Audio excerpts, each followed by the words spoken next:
Hi, it's Jerry Roberts back with another episode of Newsmakers Journal of the Plague Year. It is Friday, September 25th. And if it's Friday, it's Newsmakers TV. We are joined by Delaney Smith from The Independent and Josh Molina, who writes for Newshawk. Thank you both for being here. Delaney, you were all over last night. You moderated the Independent's candidates forum with the 7 hopefuls for the Board of Education in Santa Barbara, which is one of only 2 such forums that we're going to have. First of all, what was it like to be doing that? Were you able to sort of keep track of what was going on as a reporter while you were doing it, or did you find that you were so focused on asking the questions that you couldn't tell what the lead was? I mean, of course, in general, I could tell what the lead was, but I do want to rewatch it just because I've been told that some of the candidates' facials were really telling while other people were answering questions. And I even heard that one of the candidates were laughing while the candidates were answering. So I kind of want to go back and watch that because that is the kind of things I didn't get to pay attention to. What was your takeaway from it? What was the headline you took away from it? I mean, my takeaway was actually, honestly, speaking broadly, all 7 of them handled themselves pretty well, considering that everyone got a curveball there. But there were definitely some standouts of who handled the curveballs better than others. And I think that those were the people who didn't get so defensive and didn't maybe come off so angry. They just answered the question. And so, for example, with Elrod McGurn, he did a really good job of, answering these questions. But again, like with the voting registration question, asking him, about how he's never voted locally before, and his immediate response kind of put him on the defense and kind of made him, in my opinion, he didn't win that round per se. Yeah. Josh, you and I and Delaney have all been to enough of these candidates forums to know how boring they can be. And to her credit, I think Delaney was trying to change it all up by asking individual questions to the 7 candidates. Who would you say did the best and who did not do the best or did the worst? Winners and losers. I think that the individualized questions were really helpful as a viewer because they were catered toward people's spots that everybody sort of talks about, but nobody really says in public. And so I really appreciated the fact that she was able to hold them accountable with those questions. I think that we still have strength from the incumbents. I think that Laura Capps, Wendy Sims-Moten, and Jackie Reed are still doing fine.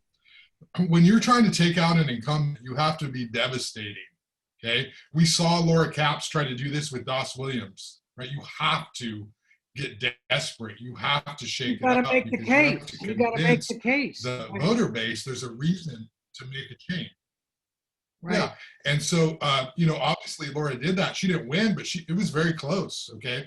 So I don't see any other candidates really doing that to the degree that would likely be necessary. Now, Virginia Alvarez is coming across very confident and as though she would be good in this position.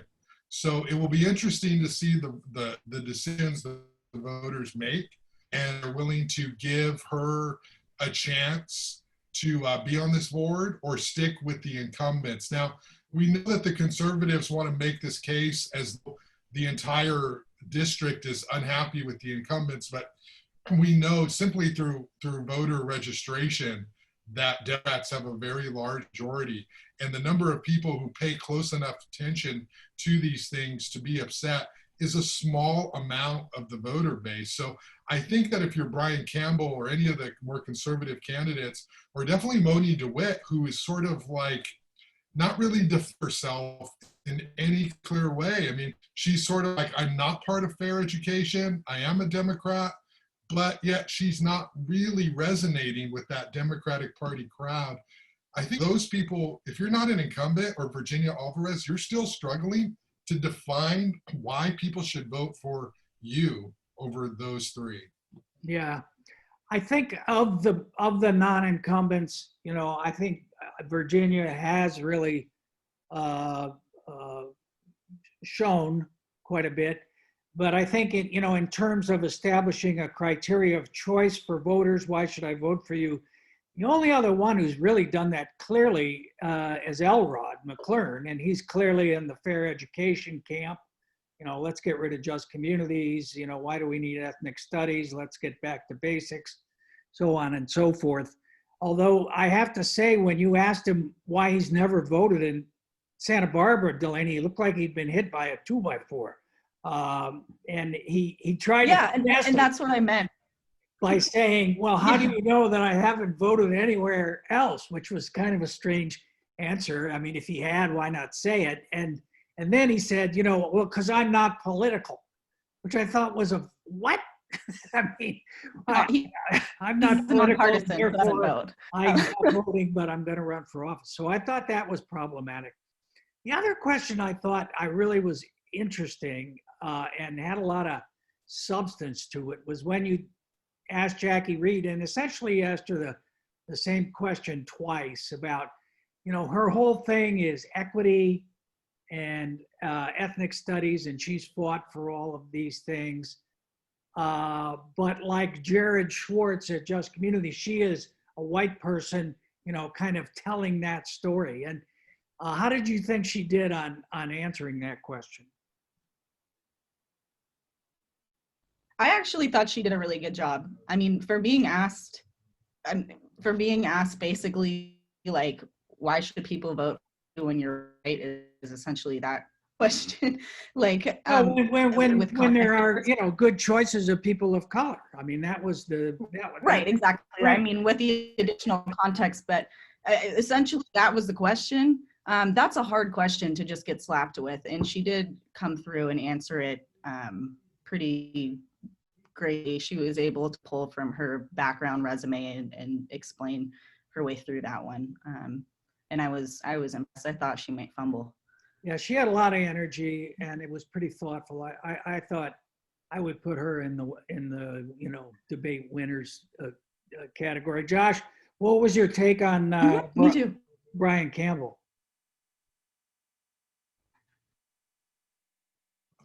Brian Campbell, I think, continues to appeal very exclusively to his base. I don't know how many people he's winning over. He had the answer about technology. A child could turn to their parents and ask them for an answer, and it makes sort of the fatal flaw.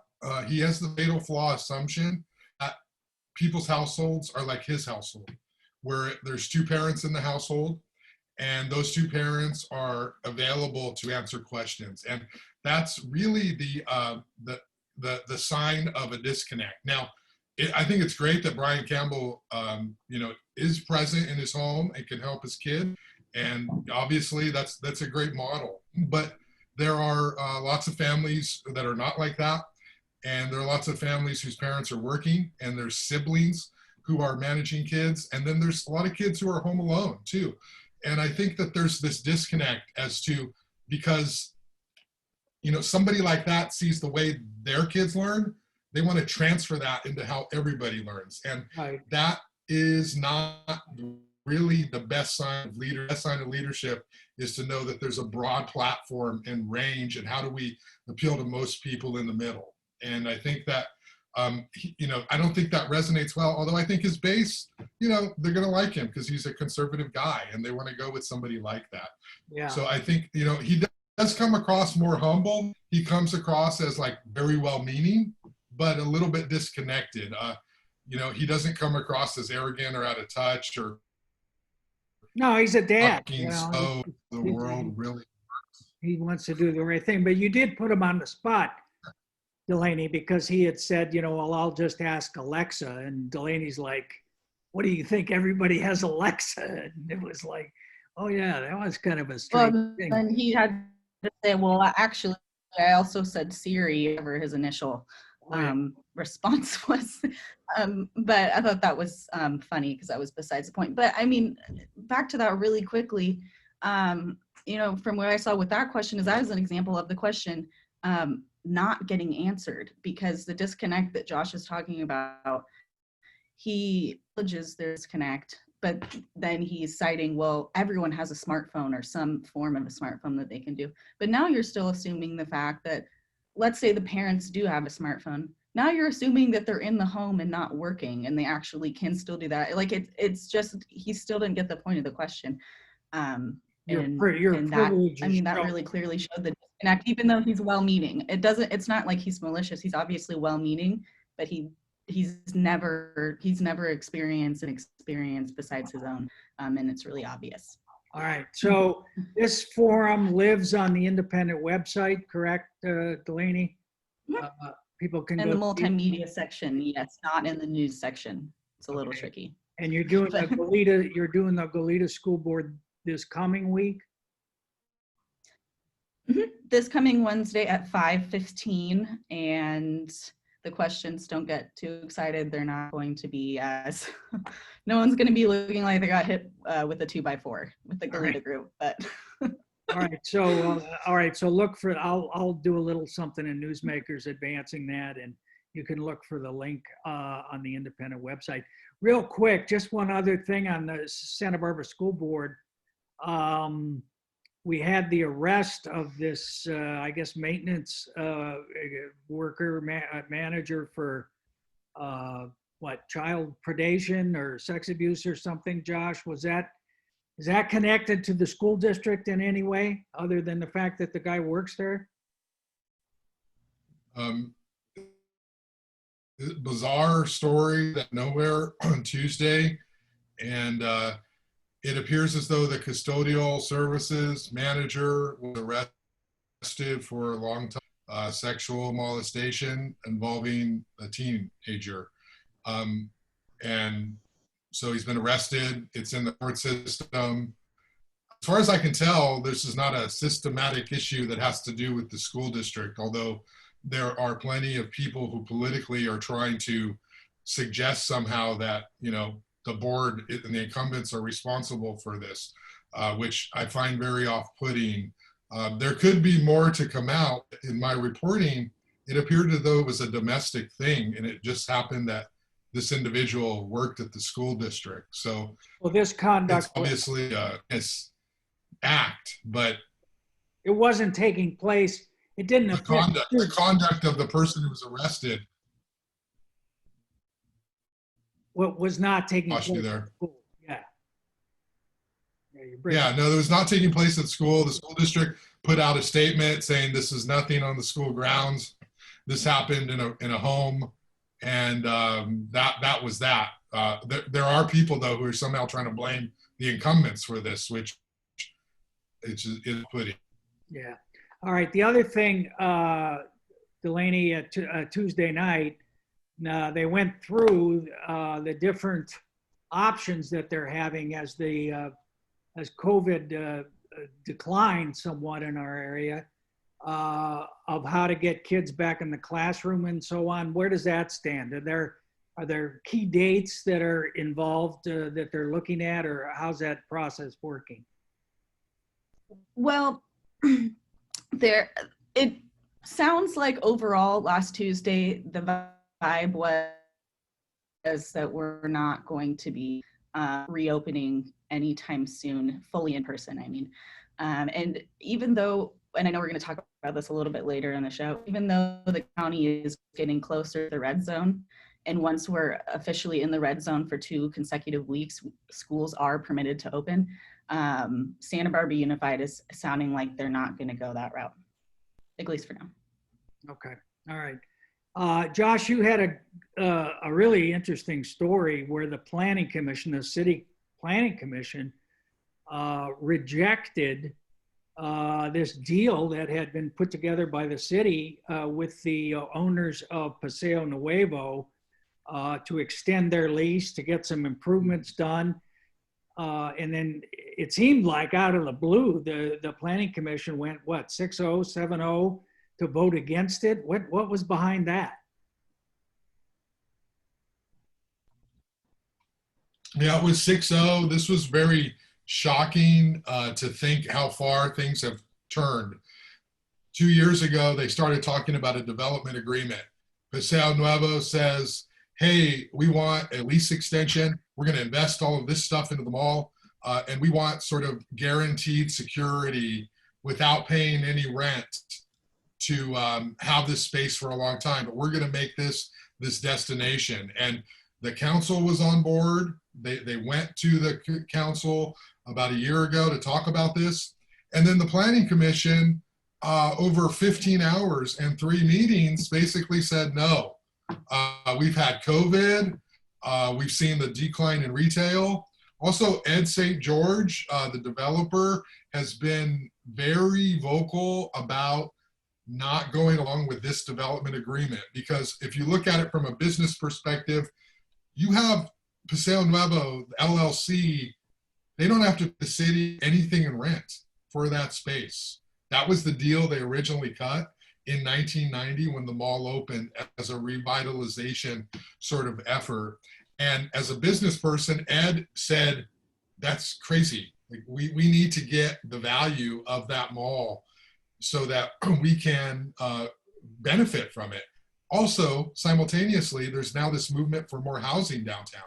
And so they're saying, why are we talking about retail when we should be talking about housing in the Nordstrom building, the Macy's building, now called the Ortega building, something that is different.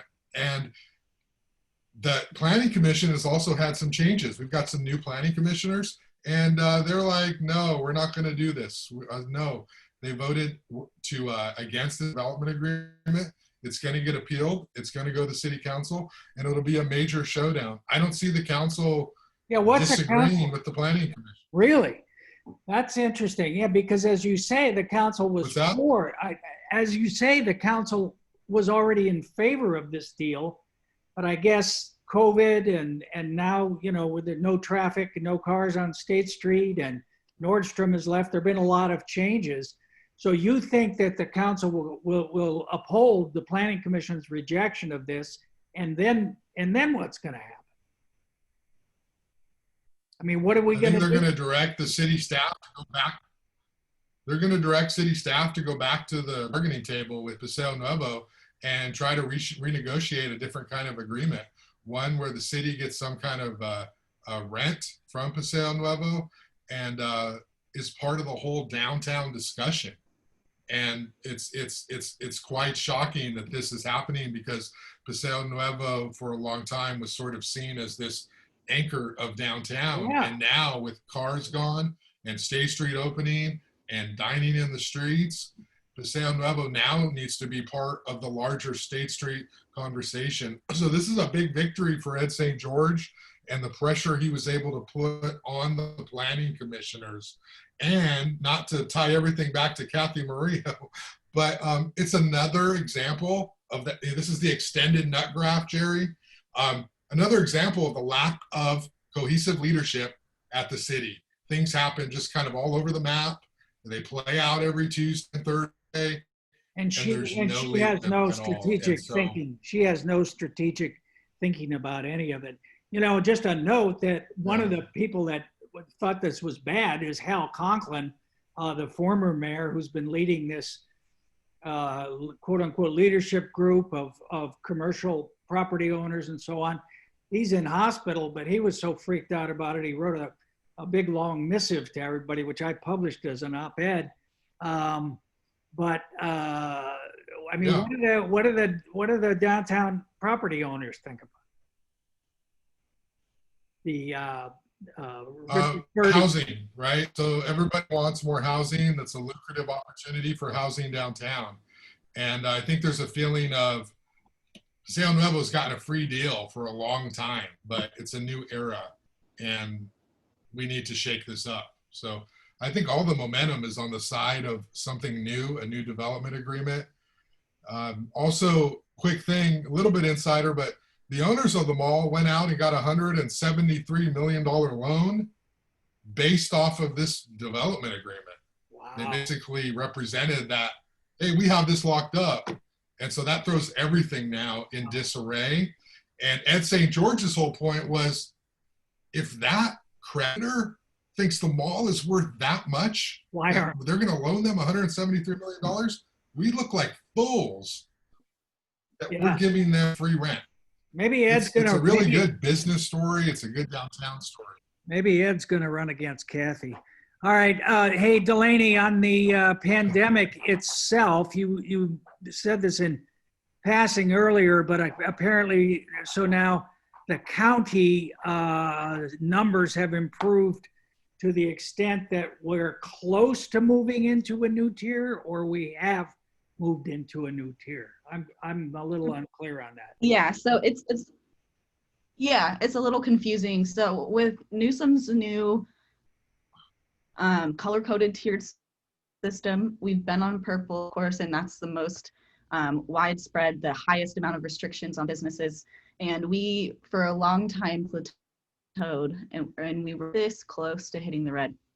Now, we have actually been, all of our metrics, not a single one has been in the purple now for over a week consecutively. All of our metrics have hit the red category. Like, for example, we have an adjusted daily case rate of 6.7, and for it to be in the red zone, it would have to be under 7.0. So it just is barely making it. All of our stats have been in the right zone, but you have to do that for 14 days before you actually get the new title change. So we're still considered purple, although all of our metrics are red, but the magic date is September 29th. Once September 29th hits, if we stay on the same track that we're on currently, we will be officially in the red zone. And then that what's means that mean? places of worship can open up.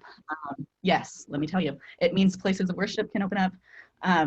It means that restaurants can open up indoors with a 25% capacity. It means that movie theaters can open up indoors. It means that personal care services like massage places and nail salons can operate indoors and not out on the sidewalks.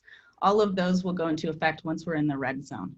And then what I also was mentioning earlier is, in order for the state to allow all schools to open, not with a waiver, not just elementary, but all schools across the board, you have to be in the red zone for a minimum of 14 consecutive days. So once September 29th hits, I think, what is that date? October 11th or October 10th? That would be 14 more days. That would be the day that all schools can open up. But the district has to be the one that goes forward with that. So it looked like Santa Barbara Unified won't, but other districts in our county probably will. Although aren't there little pods that are operating in schools of certain categories of students? Yes, yeah, there are pods of certain categories, like different types of special education pods, but there isn't the full on just a regular average student is a part of a pod right now on Santa Barbara Unified. No. And Goleta Union has already said we're not going back until we get into orange. So I think that Goleta Union and Santa Barbara are trying to unofficially be linked. And I think Delaney's exactly right that as a practical matter, we're looking at January. But aren't there planning for next semester? Aren't sports resuming though in some form? Yeah, and there's was a lot of controversy about that. At least a general public comment, there was a handful of people who were upset because other extracurriculars like drama or music or art or whatever, those aren't allowed to congregate, but sports still are.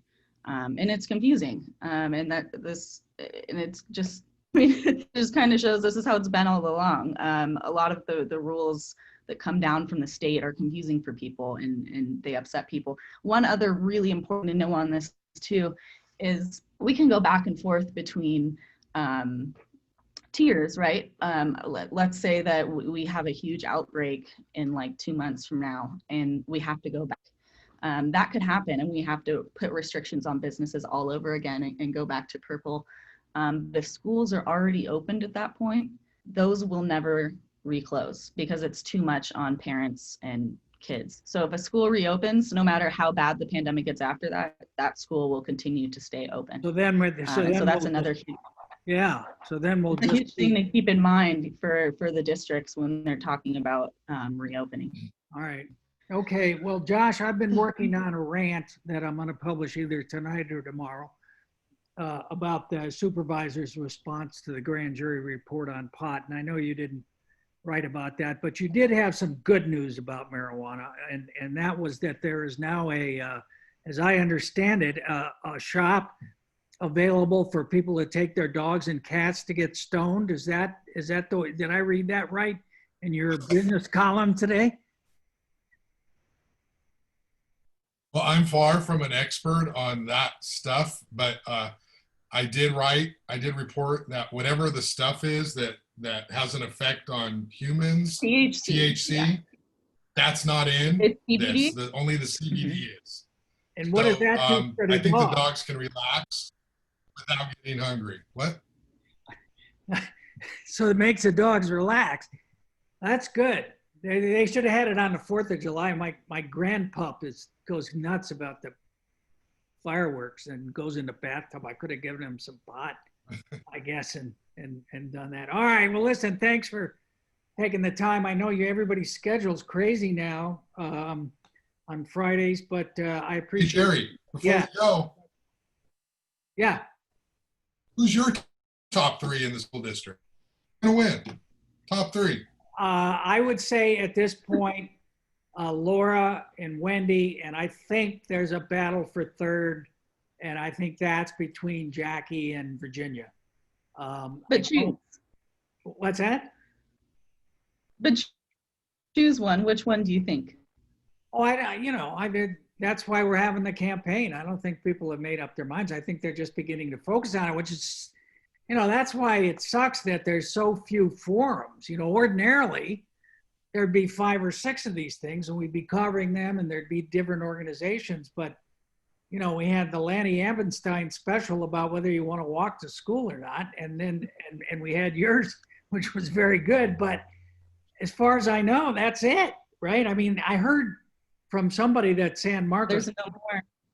people at San Marcos are talking about trying to put something together, but they haven't done it. They haven't done it so far. But I finally did get Molly to book Wendy and Jackie on my show, so that'll round out my Oh my God. my archive of interviews with all of the candidates. So we'll do that. I don't know. That's going to be the defining moment. People are going to decide after that, Jerry. All right, Josh. Flattery will get you everywhere. Okay, man. Thank you. Thanks, Delaney. I'll see you next week. And be safe, Karen.